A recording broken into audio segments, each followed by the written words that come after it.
Hello everybody, my name's Lee Mackenzie. I'm a CELT tutor, teacher, trainer and director of studies, and welcome to my next video. This video accompanies the testing speaking video, which some of you may have watched. And again, thanks to Cambridge English for using some of their material. So as we started the speaking with what makes a good speaker, so we'll start the writing with what makes a good writer.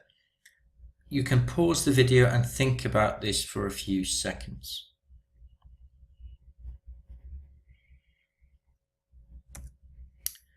So now let's compare our ideas.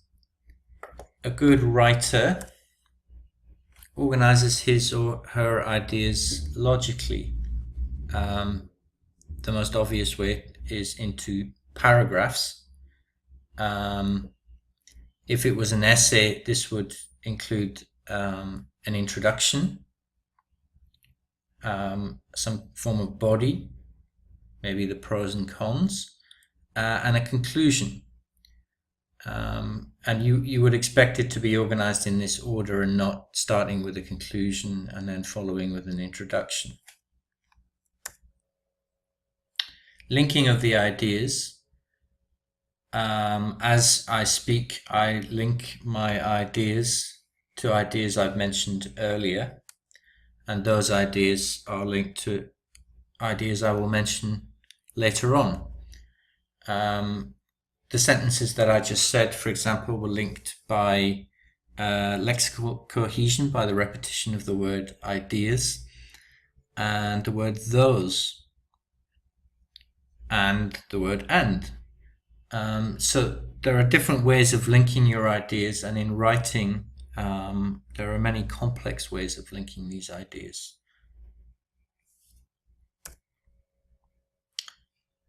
Using the correct format is also a sign of a good writer. So if it was a formal letter, you would expect the date to be at the top and the address at the top. For example, dear sir, madam, or if you know the name of the person, dear Mr. or Mrs. plus their surname. And you would end with your name, your full name, and yours sincerely or yours faithfully. But if it was a CV, you probably wouldn't put the date at the top of the CV, and you wouldn't address anybody specifically in the CV. Similarly with an essay. Writing what is relevant is a sign of a good writer. If you were writing an essay on banning cars from city centres, you wouldn't talk about your pet rat. However interesting that pet rat might be, it would be irrelevant to the task. The language may be fantastic. You may describe the rat in glowing terms, but it still wouldn't be relevant. The correct register. So if you were writing a formal letter, you wouldn't start with, hey buddy, and you wouldn't end with cheers.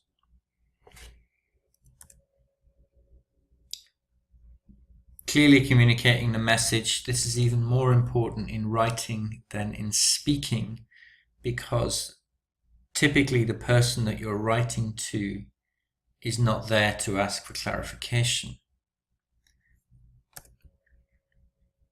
Of course, punctuation, speller, grammar, vocab. This is all important as well. So based on the above, what would be suitable criteria for testing a learner's writing ability? Here you can pause the video and think about this question for a few seconds. So let's now look at what Cambridge say are criteria for testing writing.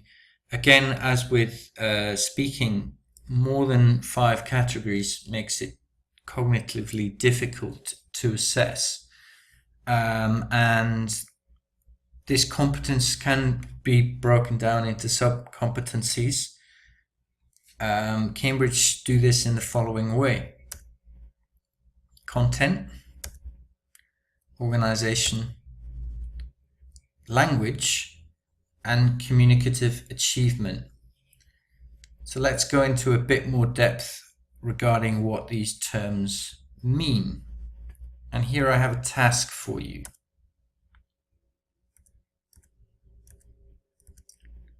So these are descriptions of the titles on the previous slide. Pause the video and try to match the titles from the previous slide with the sentences below.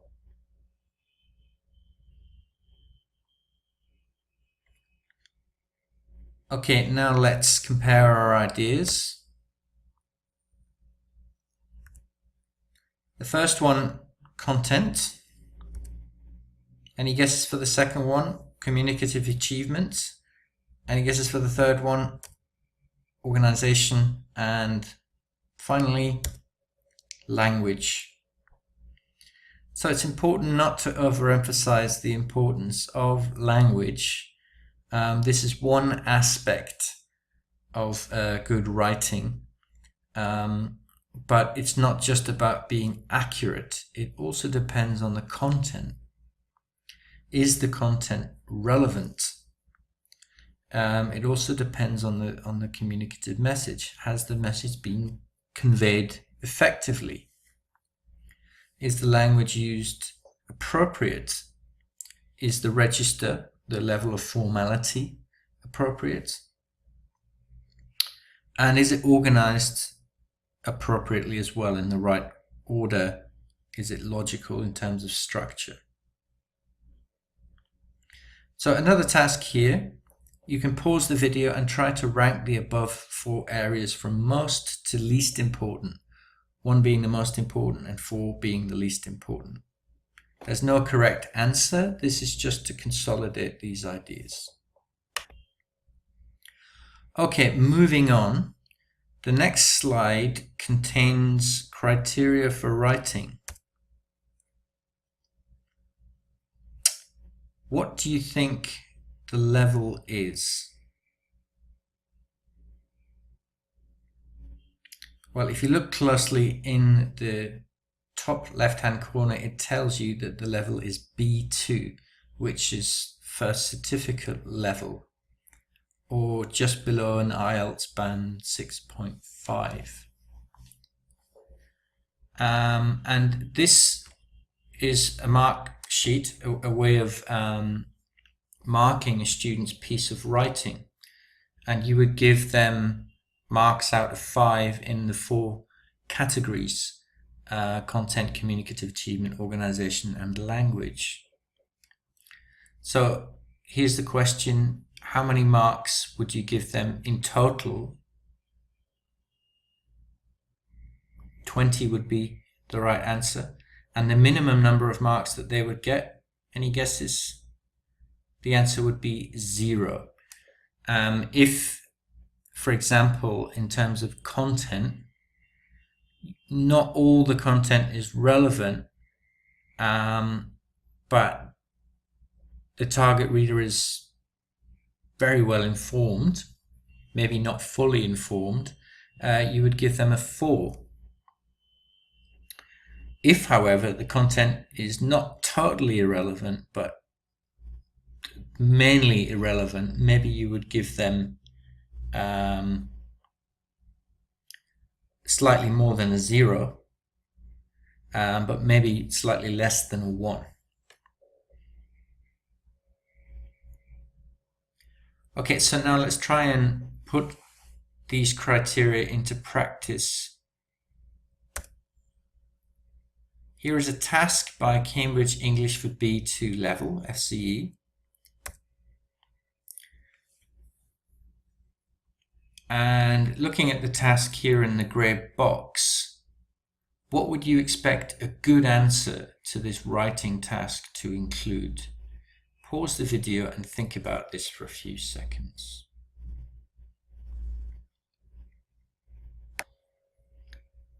So now we're going to look at a sample answer and try to use the Cambridge criteria from the slide previously to grade this answer.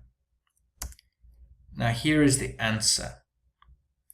Again, pause the video, maybe make some notes on what you think you would give a grade for in terms of content, communicative achievement, organization, and language. Also, it's a good idea to give a good and bad example for each category if you haven't done this kind of marking before.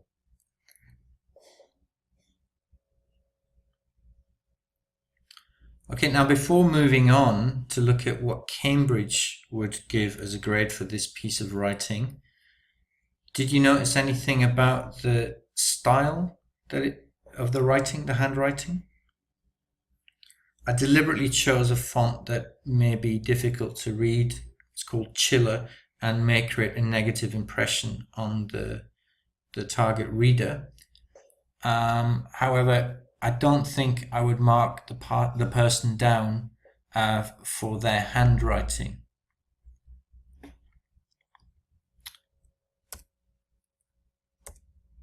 So this is what Cambridge would give as a grade for the previous piece of writing.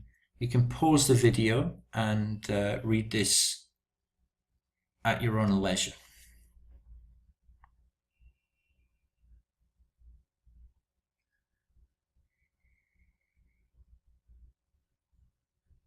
Okay, so did you mark harshly? Did you mark too kindly?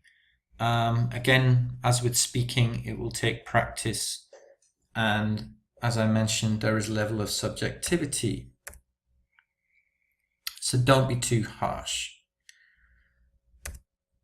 Also, choose tasks that allow students to demonstrate the grammar and vocabulary that you want to test. If you've just done a unit in the course book on narrative tenses, choosing a task such as writing about a childhood experience would be appropriate as a way of getting them to use that language. Choose tasks which identify a target reader. Who are they writing to? Because this will affect the language that they use. Specify a length. Now, if a student writes 4 sentences and they complete the task, you can't mark them down for that if you haven't specified how long the piece of writing is supposed to be or how many words. The genre is important because if they don't know the genre, they won't know the format. So is it a letter of complaint, a film review, an essay? The purpose, the why, is very important. Are they writing to recommend something, to summarize something, to suggest something, or to invite somebody to something, or to thank somebody? And closely related to purpose is content. What are they writing? Make sure the tasks are authentic as far as possible. Now, with children, it might be appropriate to give them a task such as write a letter to an alien who's coming to planet Earth, describing the planet. However, for adults, they may question why you're giving them such a writing task, as it's not something we typically have to do in real life. And related to authenticity is relevance. Is the task relevant to their needs? So, for example, if it's a business learner, getting them to describe their bedroom would also not be relevant, and they may question why you're giving them such a writing task. Make sure they are sufficiently but not too challenging. If it's too easy for them, you don't have much to go on in terms of marking. Again, if it's too difficult and they don't have the language to do it, it's also not an appropriate task. And these tasks will allow students to demonstrate all the criteria they are being graded on. You can find such tasks at the back of course books or in the teacher's book Okay, that's all for this video. Here's a reference for you. Thank you again.